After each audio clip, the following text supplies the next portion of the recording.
விநாயகன் அனைவருக்கும் குருவாக விளங்கக்கூடியவன். தனக்கு மேல் ஒரு நாயகன் இல்லை என்ற ஒரு பெயரினால் தான் விநாயகன் என்று குறிப்பிடப்படுகிறார். விநாயகனை அன்போடு தொழும் பொழுது, நமக்கு விநாயகனது பதத்தை பற்றும் பொழுது பெரும் ஞானத்தை எளிமையாக தந்து விடுவார். விநாயகருடைய முகத்தை பார்த்தால் ஒரு ட்ரையாங்கிளை போல இருக்கும். அதுவே ஒரு யந்திரம் போலத்தானே நாம் சொல்கிறோம். மேல் நோக்கிய ட்ரையாங்கிள் என்பது சிவத்தை குறிக்கும். அதே ட்ரையாங்கிளை கீழ் நோக்கி வரைஞ்சா அர்த்தம். இந்தோனேஷியாவிலே மவுண்ட் பிரம்மோ என்ற ஒரு மலை உண்டு. எரிமலையின் மீது இருக்கக்கூடியது, மிக பெரும் எரிமலை. ஒரு 700-800 வருடங்கள் முன்னால் அந்த மலையின் மீது ஒரு விநாயகரை ஸ்தாபிதம் செய்து விடுகிறார்கள். இப்போ கூகுள் பண்ணால் மவுண்ட் பிரம்மோன்னு வரும். அதே போல இந்தோனேஷியாவின் ரூபாயிலே விநாயகர் வரனை பற்றியும் யோசிக்கல. அப்பா உங்கள் அம்மா உன்னை கும்பிட்டதே எனக்கு வரம் 3 தடவை சுத்துறார். உடனே என்ன ஆகிறது? உலகமே அவரிடம் வர துவங்குகிறது. யார் என்ன ஒரு சோதனையில் இருந்தாலும் பெற்றோரை மதிக்கிறார்களோ உலகம் அவர்களை. இப்போ விநாயகர் சதுர்த்தி அன்னைக்கு அவரை வழிபடும் முறைகள் அப்படின்னா என்ன? நிறைய பேர் ஏன்னா பிரம்மாண்ட சிலை வைத்து தான் இது பண்ணணும்னு நிறைய பேர் அதை நினச்சிட்டு இருக்காங்க. பெண்கள் ஆண்கள் எப்படி வழிபடும் விநாயகர்? இன்னைக்கு என்ன அப்படின்னா, விநாயகர் என்று சொன்னாலே தோப்புக்கரணம் என்ற ஒரு பழக்கம் உண்டு. கரணம் தப்பினால் மரணம் என்ற ஒரு பழமொழி உண்டு. விநாயகனை வழிபட்டால் நிலம் சேர்க்கை ஏற்படும் என்பார்கள். உண்மையில் சொல்ல வேண்டும் என்றால் எக்ஸசைஸ் செய்யாமல் விட்டுட்டா இந்த பாடி மறு ரணம் என்று சொல்லக்கூடிய மரணத்துக்கு.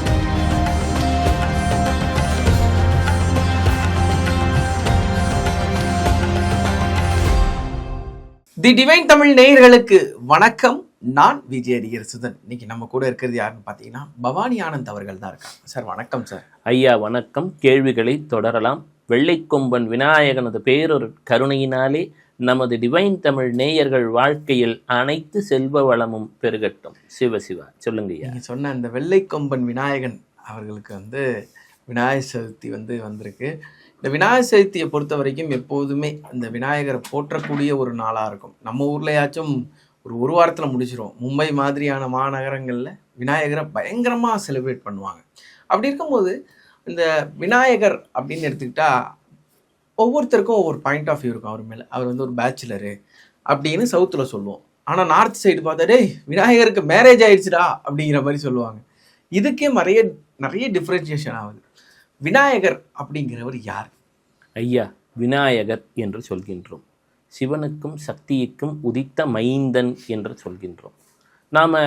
நம்ம ஹிந்து மதத்தில் பார்த்தோம்னா சிலதெல்லாம் ஒரு ஆப்ஸ்ட்ராக்ட் கான்செப்ட் அப்படின்வோம். உதாரணமாக கிளிமுகத்துடன் சுகபிரம்ம மகரிஷி என்று நான் பேசியிருப்பேன். சிலருக்கு ஒரு எண்ணம் தோன்றும், கிளிமுகத்துடன் இருக்கிறாரே, மனித உடலுடன் இருக்கிறாரே என்று. ஒவ்வொன்றையும் சொல்லுவது கிளிப்பிள்ளை என்பார்கள். நாமும் ஏதோ ஒரு கான்செப்டை எங்கிருந்தோ ஏற்கனவே சொன்னதை தான் திருப்பி சொல்கிறோம். அப்போது தன்னை அடையாளப்படுத்தி கொள்ள விரும்பாத யாரோ ஒருவர் கிளியை தனக்கு ஒரு குறியீடாக வைத்திருக்கிறார் என்று கூட நாம் எடுத்துக்கொள்ளலாம். அல்லது நாம் இவ்வாறும் சொல்லலாம், நமக்கு தெரிந்த பிரபஞ்சம் என்பது விஞ்ஞான ரீதியாகவே ஒரு 0.01% அப்படின்றாங்க. நம்மை தாண்டிய ஒரு நிலைகளும் உண்டு என்றே தற்பொழுதைய குவாண்டம் விஞ்ஞானம் சொல்கிறது.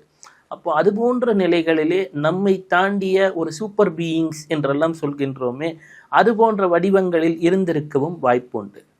விநாயகர் என்று எடுத்துக்கொண்டால் நாம் இருக்கக்கூடியது கலியுகம் என்று சொல்கின்றார்கள். இந்த கலியுகத்திலே நாம் பார்க்கக்கூடியது ஹோமோசேப்பியன்ஸ் என்று சொல்லக்கூடிய ஒரு மனித இனம். நம்மை தாண்டிய ஒரு சுப்பீரியர் பீயிங்ஸ் என்ற உலகத்திலும் இருந்திருக்கக்கூடிய வாய்ப்புகள் அதிகம். அவர்கள் வெவ்வேறு நிலைகளில் அவதாரம் எடுத்திருக்கக்கூடிய வகையிலும் உண்டு. இந்த பிரபஞ்ச சக்தி எவ்வாறெல்லாம் நினைக்கிறதோ அவ்வாறு தன்னை வெளிப்படுத்தி கொள்ளக்கூடிய ஆற்றல் அதனிடம் உண்டு. உதாரணமாக சொல்ல வேண்டும் என்றால், விஞ்ஞானம் என்ன சொல்கிறது என்றால், இப்போ நான் உங்ககிட்ட பேசிட்டு இருக்கேன். இப்போ என் கட்டவரலை இப்படி பார்க்குறேன். என்னுடைய விழியோடைய பார்வையின் சக்தியே இந்த கட்டவரலை ஃபோக்கஸ் பண்ணுற அளவுக்கு தான். மற்றது எல்லாமே என்னை சுற்றி உருவாக்கக்கூடிய பிம்பத்தை இந்த மூளை என்று சொல்லக்கூடிய ஒரு ஆர்கன் பல்வேறு ட்ரில்லியன் டேட்டா பைட்டுகளை தந்து அந்த தரவுகளை வைத்து உருவாக்கக்கூடிய ஒரு பிம்பம் தான். இப்போது நம்மை தாண்டிய சில விஷயங்கள் உண்டு. உதாரணமாக சொல்கிறேனே, சில ஓசைகள் நம் மனித செவிக்கு கேட்காது. மனிதனின் விழிக்கும் புலப்படாது. ஆனால் யானையின் செவிக்கு புலப்படும், யானையின் கண்களுக்கு புலப்படும் என்றெல்லாம் சொல்கிறார்கள். அப்பொழுது இது ஒரு குறியீடு, நம்மை தாண்டிய ஒரு ஞானம் படைத்த ஒரு நிலை. அந்த நிலை எப்பொழுது கிடைக்கும் என்று சொன்னால், நாம் நமது தாய் தந்தையரை மதிக்கக்கூடிய காலகட்டத்திலே கிடைக்கும். ஒரு சின்ன விஷயத்தை சொல்கிறேன்னு, ஜோதிட ரீதியாக எடுத்து பாருங்க. சூரிய தசை 6 வருஷம், சந்திர தசை 10 வருஷம். யார் ஒருவன் தாய் தந்தையை மதிக்கிறானோ 10 + 6 = 16 குரு, குரு என்ற நிலையை அடைந்து விடுகிறான். குரு தசை 16 வருஷம். அப்போ என்றும் 16 என்கிறார்கள். அப்போ என்றும் 16 என்றால் மார்க்கண்டேயருக்கு என்றும் 16. விநாயகன் அனைவருக்கும் குருவாக விளங்கக்கூடியவன். தனக்கு மேல் ஒரு நாயகன் இல்லை என்ற ஒரு பெயரினால்தான் விநாயகன் என்று குறிப்பிடப்படுகிறான். இதற்கு இவன் செய்த சாதனை தான் என்ன? பெற்றோரை பலம் வந்து விடுகிறார் 3 முறை. அப்போ அவருக்கான லிமிட்டேஷன் இருக்கா? இருக்கு. பருத்த உருவம், அவரால் வேகமாக செல்ல முடியாது, சாதாரண எலி வாகனம். அப்போது மற்றொன்று சந்தேகமும் வரும், இவ்வளவு பெரிய உருவம் எலியை வாகனமாக வைத்திருக்கிறார்களே என்று. இதுவும் ஒரு குறியீடாக சொல்லலாம். நம் மனிதனுடைய டிஎன்ஏவிற்கும் மரபணுவிற்கும் எலியின் மரபணுவிற்கும் பெருத்த ஒற்றுமைகள் உண்டு என்பதே நவீன விஞ்ஞானம். எனவே தான் அந்த டிஎன்ஏ ஸ்ட்ரக்சரை பார்த்தா 2 பாம்பு மாதிரி பின்னி பிணைஞ்சா மாதிரி தான் இருக்கும். இது நமக்கு மனிதனுக்கான இந்த ஜெனட்டிக்கல் ஆராய்ச்சிக்கு அதிகம் பயன்படுத்தப்படுவது எலிகள் தான். எனவே தான் ஐரோப்பாவில் உள்ள மருத்துவ ஆய்வுக்கூடங்களிலே வெளியிலே ஒரு எலியை வைத்திருப்பார்கள் சிலையா. அப்போ நாமளும் அதே தானே செய்கின்றோம். மனிதனை அடுத்த அளவு பரிணாம வளர்ச்சிக்கு எடுத்து செல்வதற்காக, நமக்கு எத்தனையோ மரபணு சார்ந்த நோய்களை நீக்கக்கூடிய வல்லமையை பெறுவதற்காக ஒரு விநாயகர், நம்மை தாண்டிய ஒரு சூப்பர் கான்ஷியஸ்னஸ் என்றெல்லாம் சொல்கிறார்களே. இப்போது அரவிந்தர் எல்லாம் சொல்லியிருப்பார் சூப்பர் கான்ஷியஸ்னஸ் என்றெல்லாம். அது போன்ற ஒரு அறிவு நிலை, ஏஐ என்றெல்லாம் சொல்கின்றோம். அதுவும் கூட நாம் ஏதோ ஒன்றை பொருத்தி கொண்டது பிறகு நமக்கு ஒரு பெரிய ஞானம் வந்து விடுகிறது என்கிறார்கள். நியூரோ லிங்க் எல்லாம் அதுதான் இப்போ சொல்கிறோம். அப்போ அது ஏதோ ஒரு கான்செப்ட், நாம் அதை நம்ம கனெக்ட் ஆகும் பொழுது நம்மை தாண்டிய ஒரு ஞானம் வந்து விடுகிறது. அது ஒரு கிளவுட்லேருந்து ஒரு எனர்ஜி வரா மாதிரி, ஒரு டேட்டா வரா மாதிரி. அப்பொழுது இந்த மனிதன் எதனால் அதை அடைகிறான்? ஒரு மவுஸை வைத்துத்தானே நம் சிஸ்டத்தையே இயக்கி கொண்டிருக்கிறோம். விநாயகனும் ஒரு மவுஸை வைத்து கொண்டிருக்கிறான். நமக்கு என்றும் உதவக்கூடிய வகையில் சித்தியையும் புத்தியையும் தருகிறான். இப்போது இதெல்லாம் என்ன அப்படின்னு சொன்னால் தத்துவ தெய்வம் என்று சொல்ல வேண்டும். சித்தி புத்தி என்பது ஒரு குறியீடு.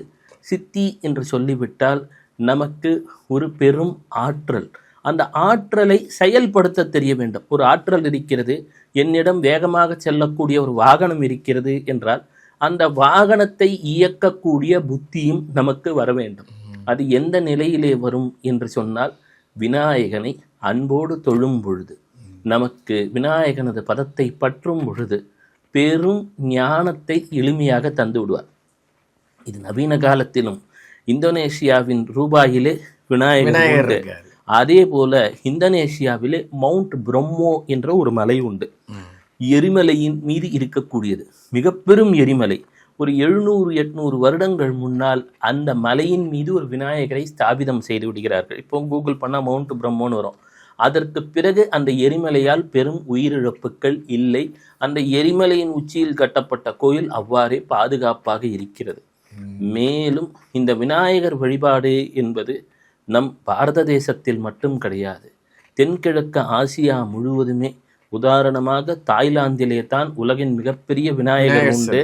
அதே போல அவர்கள்தான் ஃப்ரா பினகேஸ்வரா என்று சொல்லி நம்மை காட்டிலும் அதிகமாக விநாயகரை வழிபடக்கூடியவர்கள். சீனர்களுக்கு அவர்கள் விநாயகர் வழிபாடு என்பது வாழ்வில் கலந்துவிட்ட ஒன்று. அதிகமாக விநாயகர் வழிபாடு அவர்களிடத்திலும் காணலாம்.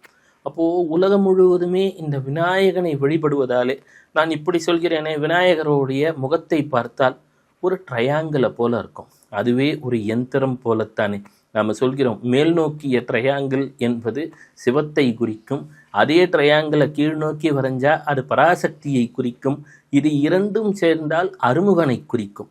அப்போது இதெல்லாம் ஒரு பெரிய ஒரு எனர்ஜி ஃபீல்டை நம்ம ஆக்சஸ் செய்யக்கூடிய, நம்ம ஒரு கம்பெனிக்குள்ளே போகிறோம், ஒரு பாஸ்வேர்டு கோடு போடுறோம், போட்ட உடனே அந்த அறைக்குள் நமக்கு செல்லக்கூடிய ஒரு வலிமை கிடைக்கிறது. நாம் 369 என்பார் டெஸ்லா, எனர்ஜி, ஃப்ரீக்வன்சி, வைப்ரேஷன்.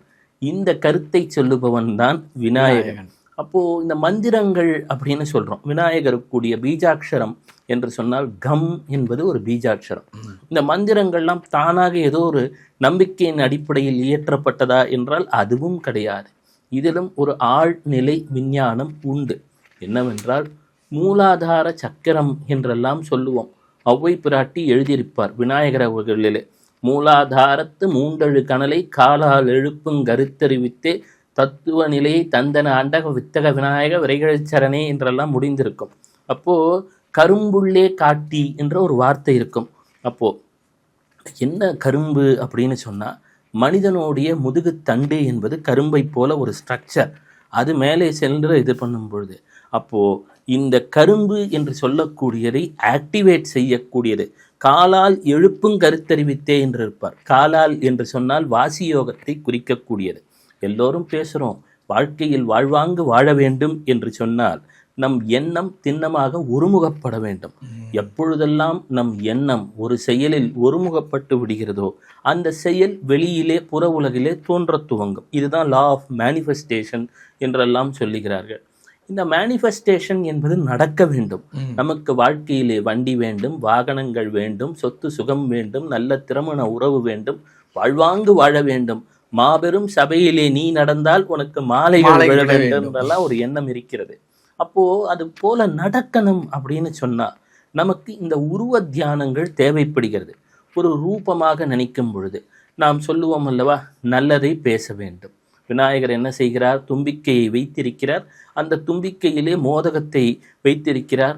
அமைதியாக தன்னை தானே அடக்கி கொள்ளும் பாசாங்குசம் என்று சொல்லக்கூடிய அங்குசத்தையும் தானே வைத்திருக்கிறார். அவரை யாரும் அடக்க தேவையில்லை. செல்ஃப் கண்ட்ரோல், செல்ஃப் டிசிப்ளின் என்றெல்லாம் சொல்கின்றோமே, சுய ஒழுக்கம், சுய கட்டுப்பாடு என்று அதை குறிக்கக்கூடிய வகையிலே, தன்னைத்தானே கட்டுப்படுத்தி கொள்ளக்கூடிய வகையிலே கையிலே பாசாங்குசம் என்ற தனந்த கருவியும் வைத்திருக்கிறார். யானையை அடக்கக்கூடிய அங்குசம் அவர் கையிலே இருக்கிறது.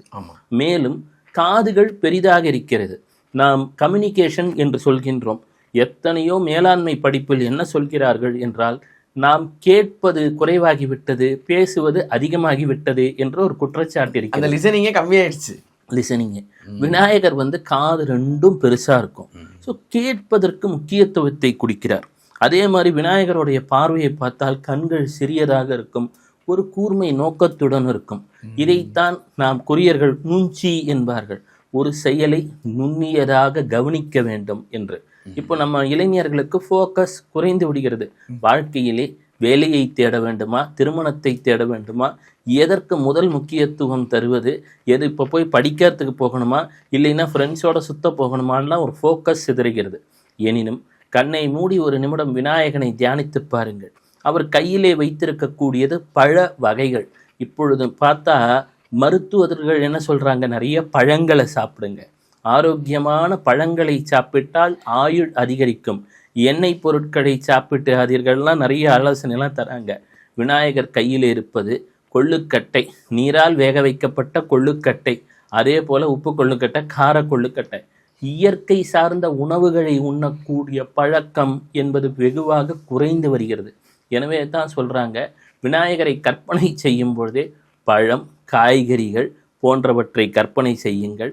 விநாயகரின் தும்பிக்கையை கற்பனை செய்யுங்கள். விநாயகர் தனது தந்தத்தை ஒடித்து பாரதத்தை எழுதினார் என்கிறார்கள். கல்விக்கு கொடுக்க வேண்டிய முக்கியத்துவத்தை நமக்கு இங்கே காட்டுகிறது. இன்னைக்கு பாதி பசங்களுக்கு ரைட்டிங் ப்ராக்டிஸே கிடையாது. எல்லாருமே என்னன்னா ஏதோ ஒரு வகையில் ஆன்லைனிலே அதை ப்ரீ ரெக்கார்ட் பண்ணாமே டேப் ஆயிடுச்சு. அப்போ என்னன்னா எழுதுக்கூடிய பயிற்சி என்பது மிக மிக இன்றியமையாதது. அதே போல் கல்விக்கு முக்கியத்துவம்.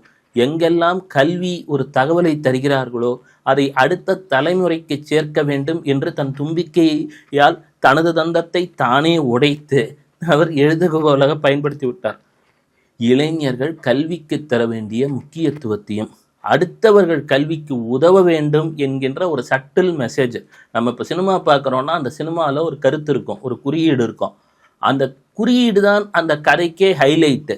இப்போ விநாயகருக்கு என்ன ஹைலைட் அப்படின்னு சொன்னால், ஒன்று பெற்றோரை மதிக்க வேண்டும்.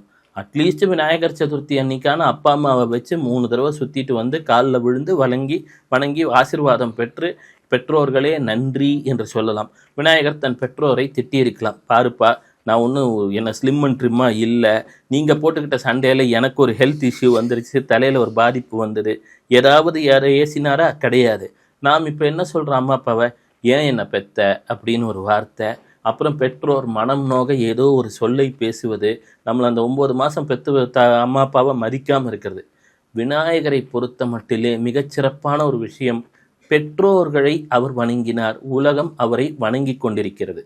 அவரிடம் பெரிய என்ன சொல்லுவாங்க, வாகனம் இல்லை. நாம் என்ன சொல்கிறோம், ஏன் நீ அந்த காலத்திலேயே மெட்ராஸில் நிலவலை கம்மியாக தானே இருந்திருக்கோம், டி நகரில் ஒரு 10 ஏக்கரை வாங்கி போட்டிருக்கலாமே, அதே போல் என்னதான் இருந்தாலும் இவ்வளவு சேர்த்தியே நல்ல ஒரு சீட்டு ஒரு 2 கோடி கொடுத்து என்னை படிக்க வைக்காமல் போயிட்ட, படிச்சிருந்தேன்னா நான் இப்போ போய் அமெரிக்காவில் போய் 1000 கோடி சம்பாதிச்சிருப்பேன். இப்படி எல்லாம் பெற்றோரை ஏசுகிறோம்.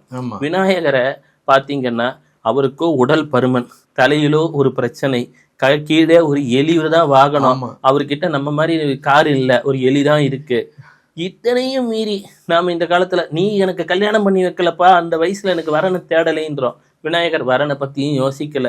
அப்பா உங்களை அம்மா உன்னை கும்பிட்டதே எனக்கு வரம், 3 தடவை சுத்துறார். உடனே என்ன ஆகிறது, உலகமே அவரிடம் வர துவங்குகிறது. யார் என்ன ஒரு சோதனையில் இருந்தாலும் பெற்றோரை மதிக்கிறார்களோ உலகம் அவர்களை மதிக்க துவங்கும் என்பது ஒரு இது. அதே போல் நாம் என்ன பண்ணுறோம், அவர்கிட்ட டீம்மேட்ஸ்ன்னு பார்த்தீங்கன்னா ஒரு எலி, அப்புறம் மேலே ஒரு பாம்பை வச்சுருக்காரு. ஒன்றுக்கு ஒன்று நேர்மாறான டீம்மேட்ஸ், யாருமே ஒரு ஃபீல்டில் எனிமி தான் எல்லாம். ஆனால் அவங்கள வச்சு அவர் கம்பெனி ஓடிக்கிட்டு இருக்கு. நாம் என்ன சொல்கிறோம், இங்கே பாருப்பா என்னோட இருக்கக்கூடிய டீம்மேட் சரியில்லை, என்னோட கலீக்ஸ் சரியில்லை, ஆஃபீஸில் 1008 பிரச்சனை, எல்லாரும் சொல்கிறது தான். விநாயகர் இருப்பதை வைத்து கொண்டு மகிழ்வாக இருக்கிறார், அதனால் அவர் நம் உள்ளத்திலே இருந்து கொண்டிருக்கிறார். இதுதான். அப்போ மந்திர ரீதியாக எடுத்துக்கொள்ள வேண்டும் என்று சொன்னால், சதுர்த்திக்குரிய கணபதிக்கு பேர் வீர கணபதி அப்படின்னு பேர். சிலருக்கு செவ்வாய் கேது சேர்க்கை இருக்கலாம், செவ்வாய் ராகு சேர்க்கை இருக்கலாம், இல்லது செவ்வாய் 2, 4, 7, 8, 12 இருக்கலாம். எங்கேயோ பல்லாயிரக்கணக்கான கிலோமீட்டர் தள்ளி இருக்கக்கூடிய செவ்வாயினால் இங்கே இருக்கக்கூடிய இளைஞர்கள் திருமணம் தள்ளி போய் கொண்டிருக்கிறதெல்லாம் ஃபீல் பண்ணுறீங்க. நீங்கள் அன்னைக்கு சதுர்த்தி அன்னைக்கு ஓம் வீர கணபதியே போற்றி, ஓம் வீர கணபதியே போற்றின்னு ஒரு சில முறை சொல்லலாம். அதே போல் விநாயகருக்கு என்ன பிடிக்கும், கல்வி பிடிக்கும். யாராவது படிக்க வேண்டிய பசங்க கல்விக்கு நீங்கள் உதவினீங்கன்னா விநாயகர் உங்களுக்கு 2 மடங்காக அருள் செய்வார், பொருள் வளம் லாபம் பெருகும். மற்றொன்று, இன்னைக்கு இருக்கக்கூடிய இளைஞர்கள் சாலையில் செல்லும் பொழுது இந்த செல்பேசியில் பேசுவதை தவிர்க்க வேண்டும். தலை எவ்வாறு முக்கியம், தலை கவசம் எவ்வாறு முக்கியம் என்பதையெல்லாம் வலியுறுத்தக்கூடிய வகையில் இவங்கெல்லாம் நான் சொன்ன மாதிரி தான் ஒரு மெசேஜ் கொடுக்குறாங்க, லைஃப்பில் இந்த மெசேஜை ஃபாலோ பண்ணுங்கன்னு.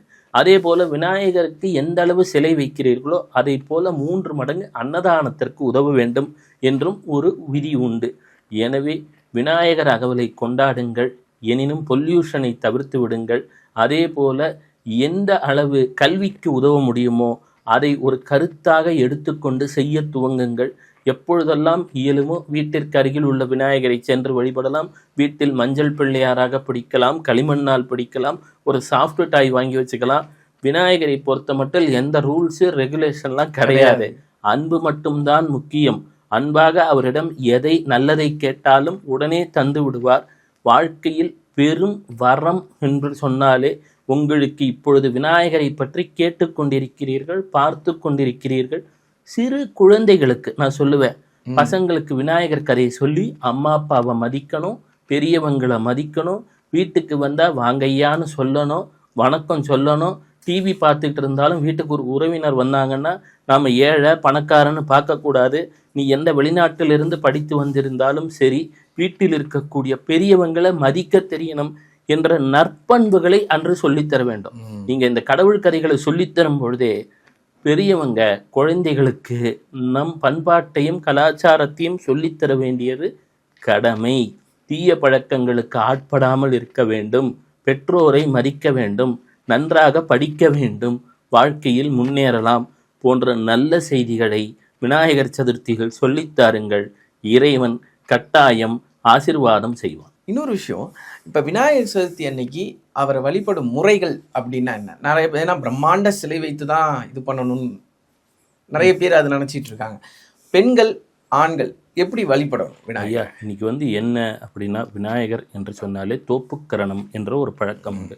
கரணம் தப்பினால் மரணம் என்ற ஒரு பழமொழி உண்டு. இதை ஜோதிட ரீதியாக என்ன சொல்லுவாங்கன்னா, கரணம்நாதன் கணபதி, புவிக்கு அதிபதியும் கணபதி தான். கரணம் பிருத்வி தத்துவம். விநாயகனை வழிபட்டால் நிலம் சேர்க்கை ஏற்படும் என்பார்கள். உண்மையில் சொல்ல வேண்டும் என்றால், எக்ஸசைஸ் செய்யாமல் விட்டுட்டா இந்த பாடி மறு ரணம் என்று சொல்லக்கூடிய மரணத்துக்கு தயாராகிவிடும். ஈரம் இல்லாவிட்டால் சரீரம் கெட்டுவிடும். இதைத்தான் நமக்கு கரணம் தப்பினால் மரணம் என்று சொன்னார்கள். ஆலயங்களுக்கு நான் சொல்கிற நிறைய பேருக்கு எக்ஸசைஸ் அப்படின்ற ஒரு ஹேபிட்டு விட்டு போயிட்டுருக்கு. அடியேனையும் சேர்த்து சற்று ஒரு வாக்கிங் ஆரம்பிக்கலாம். விநாயகர் சதுர்த்திக்கு என்னென்னா, ஒவ்வொன்றுக்கும் ஒரு ரெசல்யூஷன் போட்டுக்கிறோம்ல. ஒரு வருஷத்துக்கு பெருசாக நீங்கள் பிளான் பண்ணாதீங்க. விநாயகர் மெதுவாகத்தான் நடப்பார். இதனால் நம்ம வந்து ஒரு ரெசல்யூஷன் போட்டு இது நடக்கிறது இல்லைன்னா, முதல் நாளே நான் 5 கிலோமீட்டர் நடப்பேன்னா நடக்காது. நான் சொல்கிறேன், உங்கள் மருத்துவர் ஆலோசனையை பெற்று விடுங்கள். வீட்டிலே மெதுவாக நடப்பேன். அட்லீஸ்ட் ஒரு அளவுக்கான நடக்க துவங்குவேன். என்னால் முடிஞ்ச அளவுக்கு ஒரு டைனிங் டேபிளையான பிடிச்சிக்கிட்டு ஸ்குவாட்டிங் பண்ணி எந்திரிப்பேன். ஸ்குவாட்டிங் எல்லாம் தோப்புக்கரணம்லாம் அவ்வளோ பெரிய ஒரு எக்ஸசைஸு. ஆரம்பிக்கலாம். விநாயகர் மகிழ்ச்சி அடைவார். ஏன்னா நாம் நினைக்கிறோம் விநாயகர் எங்கேயோ வெளியில் இருக்காருன்னு. நம்ம உடம்போட விழா எலும்பும் முதுகெலும்பையும் தலைகீழ பார்த்தா விநாயகர் முகம் போலத்தான் இருக்கும்.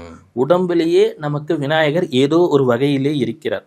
தலையை ஸ்கேன் பண்ணி பார்த்தாலும் அதுலேயும் ஒரு விநாயகர் உருவம் தான் தெரியும். அப்போ என்ன சொல்ல வர்றாருன்னா, மனிதன் உடல் ஆரோக்கியத்தை பார்த்து கொள்ள வேண்டும் என்பது முதல் இது. அப்போ விநாயகர் அன்னைக்கு என்ன பண்ணலாம், ஒரு ரெசல்யூஷன் எடுத்துக்கலாம். இன்னிலேருந்து நான் சின்ன சின்ன எக்ஸசைசஸ் பண்ணுவேன். ஓரளவுக்கு மூக்கு நீட்டமாக இருக்கா, மூச்சு பயிற்சி செய்வேன். தகுந்த மருத்துவர் ஆலோசனையுடன் உடலை ஆரோக்கியமாக வைத்துக்கொள்வதற்கான வேலைகளை துவங்குவேன் என்று முதல் ரெசல்யூஷன். ரெண்டாவது, பழம், காய்கறிகள் போன்ற இயற்கை சார்ந்த உணவுகள். நான் சொல்கிறேனே, முடியாதவங்க கடையில் இனிப்பு வாங்கி வச்சு எல்லாருக்கும் பகிர்ந்து சாப்பிடுங்க. இயற்கை உணவுகளை ஓரளவு நான் எடுத்துக்கொள்ள. அவல் பொரியெல்லாம் நமக்கு பழையங்கால உணவுகள். அவல் பொரி பாயசம், அப்புறம் வந்து என்ன அப்படின்னா நமக்கு முக்கணிகள், வாழைப்பழம், மாங்கனி, இதெல்லாம் நம்ம பலாச்சுளை. மருத்துவர் எதை எதை அனுமதிப்பாரோ அதையெல்லாம் இது சாப்பிடுவேன்னு வச்சுக்கலாம். நம்மால் முடிந்த அளவு ஓம் கம் கணபதையே நமகா சொல்லலாம். அப்புறம் காசிபர் அருளிய காரிய சித்தி மாலைன்னு ஒன்று இருக்கும். பந்தம் அகற்றும் அனந்த குண பரப்பும்னாலாம் கூகுள் பண்ணால் வரும். அந்த காரிய சித்தி மாலை விநாயகர் இது பண்ணலாம். விநாயகர் அகவல் மிக முக்கியம், அதையும் கேட்கலாம். சிறிய ஒரு, நான் இப்படி சொல்லுவேன், பேபி ஸ்டெப்பு. நீங்கள் காத்தால எந்திரிச்சு ராத்திரி வரைக்கும் சாமி கும்பிடணும்னு சொல்ல மாட்டேன், சாத்தியம் கிடையாது. தினமும் ஒரு 5 நிமிடம் 10 நிமிடம் இறைவனுக்கு என்றும் செலவிட துவங்குங்கள். அது உங்களுக்கு வரவாக மாறிவிடும். அதனால எத்தனையோ தொந்தரவுகளை நீக்கக்கூடியது உடற்பயிற்சி. இதை துவக்கக்கூடிய நாள் தான் விநாயகர் சதுர்த்தி. சிவசிவா. கண்டிப்பாக நீங்கள் சொன்ன விஷயம் வந்து விநாயகர் சதுர்த்தி அன்னைக்கு இந்த விநாயகர் சதுர்த்தியில் அவங்களால செய்ய முடியலைனாலும் கூட அடுத்த விநாயகர் சதுர்த்தியாச்சும் எல்லாரும் முயற்சி செய்வாங்கன்னு நினைக்கிறேன். உங்களுடைய நேரத்திற்கும் உங்களுடைய வார்த்தைகளுக்கும் நன்றி. நன்றி ஐயா.